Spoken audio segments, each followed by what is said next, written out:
केंद्रीय पेट्रोल मंत्री Dharmendra प्रधाने Hazira L&T company द्वारा निर्माण करेली 88મી K9 વ્રજ ગનને સેનામાં સામેલ કરવા ફ્લેગ ઓફ આપ્યું હતું। એલ&ટીના આર્મ સિસ્ટમ કોમ્પ્લેક્સની મુલાકાતમાં મંત્રીએ કહ્યું હતું કે સુરતનું હજીરા એલ&ટીના યુનિટ આત્મનિર્ભર ભારતનું જીવંત ઉદાહરણ છે। ઓરિસ્સાના પારાદીપ ખાતે ઇન્ડિયન ઓઇલ કોર્પોરેશન લિમિટેડ દ્વારા મોનોઇથિલિન ગ્લાયકોલ પ્રોજેક્ટ અંતર્ગત રિફાઇનરી કમ પેટ્રોકેમિકલ સંકુલનું निर्माण થઈ રહ્યું હતું, જેના થકી સુરતના હજીરામાં બનેલા સ્વદેશી અદ્યતન ઉપકરણો ઉપયોગી પુરવાર થશે। केंद्रीय पेट्रोल मंत्री धर्मेंद्र प्रधान हस्ते उधना में निर्मित सुरती आईलेब माइग्रेंट सेलનો शुभारंभ करायो હતો। મંત્રીએ જણાવ્યું હતું કે સુરત પાલિકાએ માઇગ્રન્ટ શ્રમિકો માટે સૌથી ઝડપી માઇગ્રન્ટ સેલનો શુભારંભ કરીને સમગ્ર દેશને ઉદાહરણ પૂરું પાડ્યું છે, જેનાથી આગામી સમયમાં પ્રવાસી શ્રમિકોને સન્માનજનક જિંદગી સાથે આવાસ, સ્વાસ્થ્ય અને ઇન્સ્યોરન્સ સહિતની સેવાઓ વધુ સુદૃઢ બનાવશે। देखिए, मैं सूरत म्युनिसिपल कॉरपोरेशन को सबसे पहले बधाई देता हूं। उन्होंने आज देश में एक नया पहल किया है।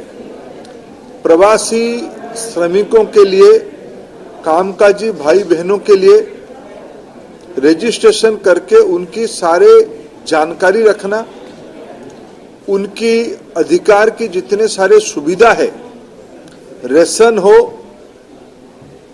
स्ट्रीट वेंडर संबंधित कार्यक्रम हो, स्वास्थ्य सेवा की योजनाएं हो, इंश्योरेंस की योजना हो या श्रमिक कल्याण की अन्य किसी भी प्रकार की सुविधा हो, जो अपने राज्य में, अपने जिले में रहते हुए वो अधिकारी रहते, आज इस माइग्रेंट सेल से जुड़ के सूरत उनकी भी घर है।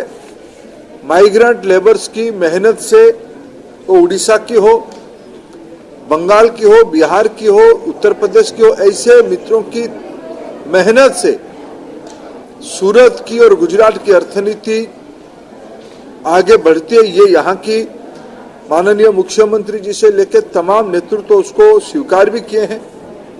उनका मैं आभार भी प्रकट करता हूँ, विशेष करके प्रधानमंत्री नरेंद्र मोदी जी की इस विशेष आग्रह के लिए, योजना के लिए मैं उनको आभार प्रकट करता हूं।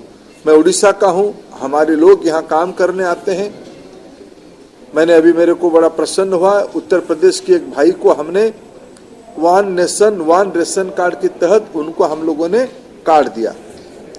एक ठेला वाला भाई को हम लोगों ने 10,000 रुपया की स्ट्रीट वेंडर स्कीम पे उनको कम ब्याज का ऋण दिया। एक उड़िया भाई को जो यहाँ रोजी कमाने के लिए आया है, उसको एक हम लोगों ने परिचय पत्र दिया, रजिस्ट्रेशन करके उनका परिचय पत्र दिया। पिछले दिनों में जो कमियां ध्यान में आई थी, और एक आज सूरत म्युनिसिपल कॉरपोरेशन और कुछ एजेंसियों की एमओयू हुई, सस्ते दर में रेंटल हाउसिंग, प्रधानमंत्री आवास योजना हो या अन्य किसी योजना में सस्ते दरों में घर बना के किराए पे श्रमिकों को देने के लिए भी व्यवस्था किया जा रहा है। ये सारे काम सराहनीय है। सूरत म्युनिसिपल कॉरपोरेशन पिछले दिनों में भी इस प्रकार की अच्छा काम किया है। ये देश की एक नया मॉडल ये लोग करने वाले हैं, उनको बहुत बहुत बधाई। और हम जैसे प्रांत के लोग, उड़ीसा हो, बिहार हो, उत्तर प्रदेश हो, यहाँ के लोगों को उससे ज्यादा फायदा मिलेगी।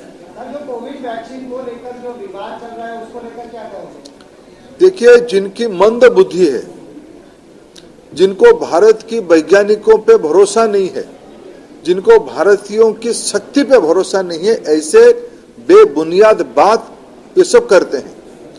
वैक्सीन हमारी वैज्ञानिकों की और हमारी मेडिसिन बनाने वाले कंपनियों की जो भारतीय है, उनकी विशेष उपलब्धि है। आज देश के नागरिक उसको स्वागत करता है। प्रधानमंत्री जी की इस पहल को, इस तोहफा को देश के लिए स्वीकार करता है। लेकिन मैं जैसे कहा कि कुछ मंद बुद्धि के लोग जो कभी सुधरेंगे नहीं, विशेष करके कांग्रेस पार्टी के नेतृत्व जो सारा चीजों में खोट दिखती है, ऐसे लोगों को भगवान सद्बुद्धि दे दे।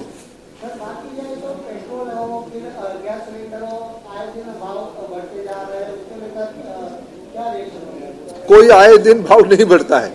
इन दिनों में तो दाम स्थिर है, और इस महीने में तो घरेलू गैस की दाम बढ़ी नहीं है, इसलिए आए दिन नहीं। ये अंतर्राष्ट्रीय बाजार से हम खरीद के भारतीय लोगों को देते हैं। जब अंतर्राष्ट्रीय बाजार में दाम बढ़ती है यहाँ भी बढ़ाना पड़ता है, जब घट जाती है यहाँ भी हम घटाते हैं, जब कुछ नहीं होता हम बढ़ाते भी नहीं है, घटाते भी नहीं। इस महीने में जैसे हुआ, इसलिए ये कोई आए दिन बढ़ता नहीं है, लोग सारे विषय को समझते हैं। कम होते हैं तो आप एक्साइज बढ़ा के भी भाव ना ऐसा नहीं होता, ना हम घटाते नहीं। इन दिनों में भी, इन नवंबर दिसंबर में काफी बार घटा भी है। सर, इंटरनेशनल मार्केट में बैरल का भाव कम होता है, फिर भी पेट्रोल और डीजल का भाव नहीं घटता है। या पुरानी बात कहते हो, अभी दाम बढ़ा है वहाँ अंतर्राष्ट्रीय बाजार में, पर बैरल दाम बढ़ा है अभी। सर, इतने दिनों में कितने पेट्रोल और डीजल के दाम स्थिर है या कम हुआ है? इन दिनों में तो मैं एकदम रोज की स्टैटिस्टिक्स आपको नहीं कह पाऊंगा। इन दिनों में पिछले 3-4 दिन में दाम नहीं बढ़े हैं, और मैं पूरा नवंबर दिसंबर की 2 महीने की एवरेज कहूं, काफी बार घटे हैं, बढ़े भी हैं।